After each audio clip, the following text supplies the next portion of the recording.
Several spaceships land on a barren land. They belong to members of the Kree species, and the barren land is what has become of their home planet, Hala. Two soldiers deliver a monument to their leader, Dar-Benn.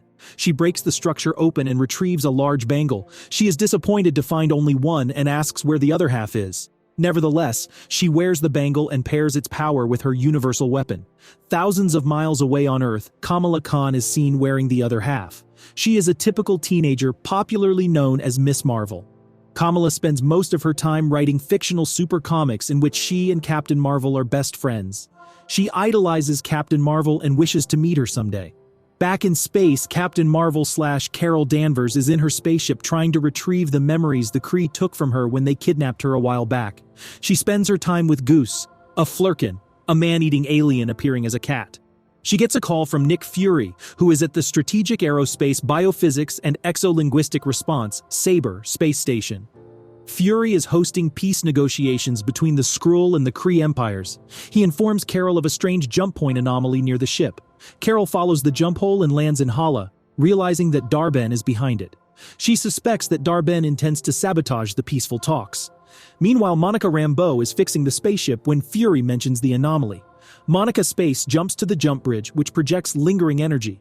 She touches the energy, and Carol does the same. Kamala's bangle glows, and in a second the three women switch places. Kamala is in space, Carol is in Kamala's house, and Monica is teleported to Hala. The three women keep switching places as they deal with the Kree soldiers attacking Carol. Kamala gets back home and explains everything to her parents, Yusuf and Muniba, and her older brother Amir Khan. They tell her that Carol was in the house, causing Kamala to scream in excitement. Dar-Benn and her people reach the planet Tarnax, where the Skrull have set up a refugee settlement. She offers Emperor Droge an offer to work together and help rebuild Hala. She promises that the two tribes will never fight again, but instead will focus on prosperity. Carol reaches the planet too, and conceals her ship before sneaking into the meeting. However, she encounters a soldier who recognizes her and informs the others of her presence. Carol neutralizes the threat, but more soldiers show up. Once again, she, Kamala, and Monica switch sides. In the process, Goose swallows two soldiers and teleports to Kamala's house, where she regurgitates them. Similarly, several soldiers teleport in the spaceship ship, causing Fury to start dealing with them. Each party does its best to neutralize the threats despite the switches.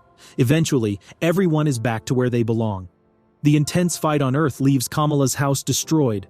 Kamala cleans up the house, avoiding stares from her family, who look at her in disappointment. Suddenly, someone knocks on the door. Fury and Monica enter the house, explaining they need to speak with Kamala. Muniba is shocked to learn that Fury keeps surveillance on the family.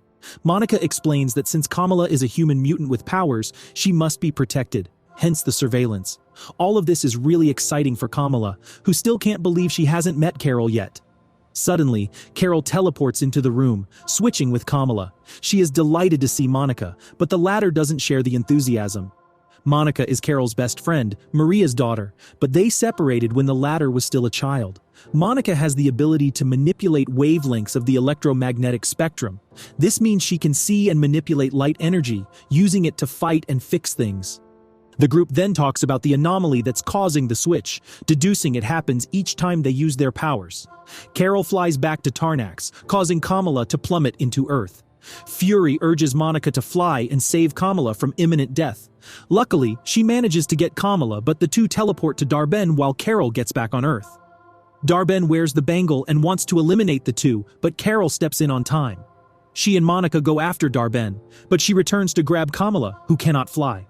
Dar-Benn stands before the Skrull Empire, blaming them for sabotaging the peace negotiations by inviting the Annihilator. She uses the bangle and the universal weapon to create a jump space that starts sucking out the planet's atmosphere into Hala. Carol and the others try to rescue as many people as they can, but some are left behind on the crumbling planet. Carol contacts her friend to help get the surviving Skrulls a new home. Before departing, Droge blames everything on Carol, saying they are only accepting her help as they don't have another option. Meanwhile, Dar-Benn returns to Hala and asks her people to remove their masks, showing that the poisoned air is now clean. She gives a brief history of what had happened. Carol had visited the planet and destroyed the Supreme Intelligence, the AI that was running Hala. Consequently, the blast caused Hala to be a barren wasteland without water, breathable air, or sunlight. This is why Carol is called the Annihilator. Carol tries reaching out to Monica, but she is still angry about being abandoned. Carol had left to help settle the Skrulls into their new home and promised to be back soon, but she never returned. On the other hand, Kamala cannot stop gushing over Carol. She also shows her bangle that matches with Dar-Benn's. Carol says that the bangles are called quantum bands, which is a myth, so she is surprised to see Kamala with one. Kamala explains she got the band from her grandmother, and it's what activated her power. Kamala can stretch her limbs, and the bangle protects her and gives her fighting abilities. Despite their indifferences, the girls decide to work together to take Dar-Benn's band, as the jump holes she is creating could destabilize the universe. Carol suggests they all go through their memories and see if they can find anything of help. However, things take a turn when Carol digs into Monica's memories, causing her to relive her mother's death from terminal cancer. Monica sees that Carol had visited Earth when her mother was sick and took Goose. Unfortunately, when Monica resurrected after the blip, she found her mother had died 3 years prior. The three girls hug each other, promising to work as a team. Carol finds the coordinates to Dar-Benn's next target, planet Aladna. The girls spend time training on how to balance their powers when they switch positions. Kamala asks her parents for permission, and even though they are reluctant, they agree to let her go on the mission. They are with Fury at the space station. Strange pink cells are appearing everywhere on the ship, and the people are worried. Carol is acting weird as they get to the planet. Soon it's revealed that Carol married the Prince of Aladna. The people there speak song, so Carol sings of the trouble ahead. The prince promises to keep Dar-Benn busy so the girls' marvels can ambush her.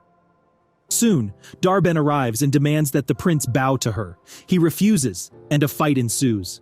The Marvels attack Dar-Benn, but she uses the bangle to absorb any power directed at her and throw it back to the sender. Dar-Benn creates another jump hole that starts draining the planet's water into Hala. Carol tries fighting against Dar-Benn's forces, but Kamala creates a jump hole and teleports them elsewhere to avoid being hit by missiles. The ship lands on a field, and Carol explains what had happened at Hala, feeling responsible for everything.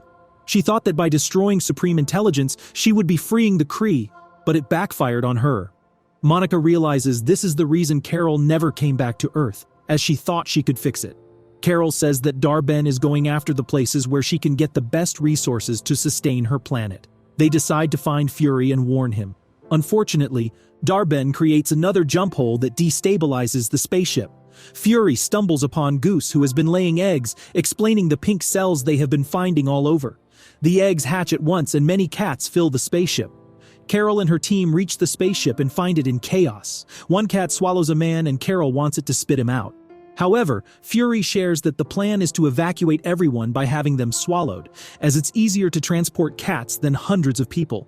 Soon the cats swallow everyone just as Monica figures out where Dar-Benn is headed next. Having solved most of the planet's problems, she wants to steal Earth's sun. She creates a jump hole and begins the transfer. Meanwhile, Kamala's parents ask her to stay alive and bless the mission to stop Dar-Benn. Fury's team lands on Earth just as the sun vanishes. The Marvels ambush Dar-Benn, and a fierce battle ensues. The Marvels have the upper hand but decide to spare Dar-Benn if she agrees to work together to save Hala. Monica suggests that Carol can use her power to jumpstart the sun. Unfortunately, Dar-Benn lies and attacks the Marvels, capturing Kamala and forcing Carol to retreat. Carol warns her that the power of the bangle is too much, but she doesn't listen. She wears the bands, and her body disintegrates when she tries to use its power. The damage is already done as the Force creates an opening into the multiverse. To close it, Monica agrees to let Carol and Kamala channel their power through her. However, she has to be on the other side for the plan's success. The plan is set in motion and the hole begins closing. Carol asks Monica to get back, but she realizes that if she lets go, the hole won't be permanently sealed. Carol flies to her, but the hole closes, leaving Monica stranded in another universe. Carol's spaceship lands on Earth, and a devastated Kamala steps out. She explains everything that has happened to Fury, saying that Carol went to fulfill a promise. Carol reaches Hala and flies to the sun, using her power to restore it. The Kree are delighted when the sun's rays hit their faces. In the aftermath, Kamala seeks out other heroes, including Kate Bishop, asking them to be a team. Monica wakes up in a hospital and finds her mother on the opposite bed. She is excited to reunite with her, but a mutant Hank McCoy asks her whether she is confused. Monica realizes she is in a parallel universe where her mother is still alive. The film ends as Monica's mother asks her who she is. If you enjoy this video, guys, make sure to subscribe to the channel, like, and watch this video on the left as well.